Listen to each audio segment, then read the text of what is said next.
Hi kids, today we're going to hear a special story about when God protected the prophet Elijah, and it's in 1 Kings chapter 19. There was a queen named Jezebel and a king Ahab who ruled over Israel. The king and queen were wicked, and they did not worship God. They worshiped Baal. Jezebel heard that Elijah had defeated the prophets of Baal. She sent a message to Elijah that said she wanted him to die. Elijah was afraid and he ran for his life, and he came to Beersheba and he left his servant at Beersheba. Elijah traveled for a day into the wilderness where he hid again. He sat under a tree and he prayed for God to take his life, and then he laid down and fell asleep under the tree. Suddenly, an angel touched Elijah, and the angel told him to get up and eat. When Elijah looked, there was a loaf of bread and a jug of water beside his head. Elijah ate and drank and then lay down again to sleep. A second time the angel came.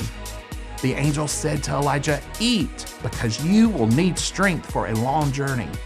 Again, Elijah got up. He ate some more and drank some more water. Now he was strong enough to make the journey. Elijah walked for 40 days and nights to the mountain of God called Mount Horeb. Elijah found a cave there and he spent the night. Suddenly, Elijah heard God speak to him, "Go and stand on the mountain in the Lord's presence." And just at that moment, God passed by. There was a strong wind blowing against the mountain and shattering the rock cliffs, but God was not in the wind. When the wind quieted down, there was a loud earthquake, but God was not in the earthquake either. Then there was a blazing fire, but God was not in the fire. After the fire was a quiet voice, soft like a whisper. God was in the whisper.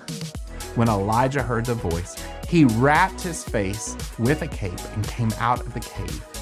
At that moment, he heard a voice ask, "What are you doing here, Elijah?" And Elijah replied and told God why he was running for his life. God told Elijah what to do next.